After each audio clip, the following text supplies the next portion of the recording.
your own motivation. If someone did want to do this, and if someone was curious and said, hey, I could do this, what's the right type of, I don't like calling them students, but like, what's the right type of adult learner for you? What's the wrong type of adult learner? Who will succeed? If someone comes in day one, can you spot qualities, characteristics of who will succeed versus who might not succeed? Have you ever told someone to go away? Yeah, we do. You hear it every once in a while, like especially with our younger kids are usually in our September class. They come in and they're top to bottom, and some are really focused and some aren't. But you'll hear them first day of class. Oh, don't worry about being late. Don't worry about getting thrown out of here. It's like this is a trade school. Nobody gets thrown out of a trade school, and I'm sure there's a lot of trade schools that go on that premise. But we normally throw out at least one for being not on time, being late. Once they're late so much that they can't make up the time, it's mandatory. They're done. So what we're looking for is a guy that wants to come in, really wants to learn, wants to ask questions, and wants to be successful. We want this guy in the booth getting direction from our instructors. If he's having a problem, get out of the booth, get the instructor, get back in there, try again. Don't get frustrated. If you get frustrated, go outside, take a break, take a deep breath, get your stuff back together and get back in the booth. But, I want guys that are focused and have an idea of where they want to go. Because if we have an idea where they're going to be comfortable in the welding field, chances are there's so many jobs out there, we can probably find them something really close to what they want to do. I like that. And what I'm hearing is, so it's not you have to be mechanically inclined or good with your hands to begin with. You just have to have the right attitude. And I agree with you. If you come in with a shitty attitude, and maybe it's a generational thing, right? Mm-hmm. But if you come in with a shitty attitude of this doesn't matter and I'm better than this, then it's not for you. And that's not who SpaceX is going to hire. And that's why you mentioned to me that they won't just hire anyone. They're hiring people who could do it to code, but are the right people. But if you come in with the attitude of, I take this shit seriously and this is what's going to better my life, then what I'm hearing is it doesn't matter if you've never touched a spark before. You'll learn that part because your mindset is already right.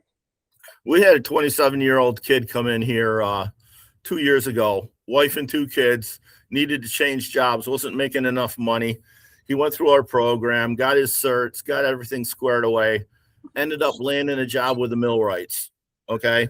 And what he did for the millwrights was nuke plant shutdowns, and he worked from, I think it was like November till, say, June, because there's a season for nuke shutdowns. In that time, he went on the road. He made $88,000, came home and said, okay, now I got all summer to play with my kids and do whatever. It's like, you're not going to keep working? He says, no, I just made enough money. I got 2 little kids at home and I want to be there for them. And that's the kind of life it can secure you if you want. You don't have to make $1 million. And if you're smart enough to find a good investment person or talk to people who know people in the investment world, you make a bunch of money and you can put some away. That's another income stream for the future that you might not need to work, so many hours. I like that. Talk to me then, and let's talk about like working and retiring. You didn't use that word, but like the story was about a guy who chose, to measure out how much he's working. It reminded me of another fact that right now, I see a confluence of 2 major events. One, the master welders, the master's tradesmen are reaching an age of retirement. And 2, because of all the data centers, there's a need for more welding out there. So we're having less skilled people and more demand at the same time. To me, that's a massive opportunity, and why now is a great time to learn the trade.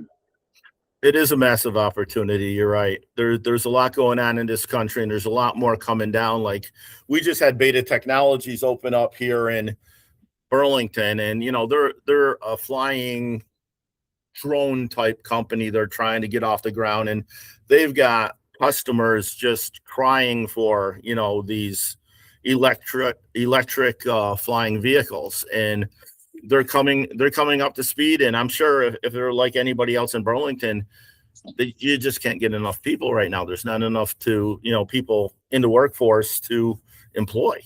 You know what I love about what you just said? I'm gonna play a stereotype right now. You know, you say weld, so you think maybe dirty, or maybe you're thinking manufacturing, maybe you're thinking like clunky.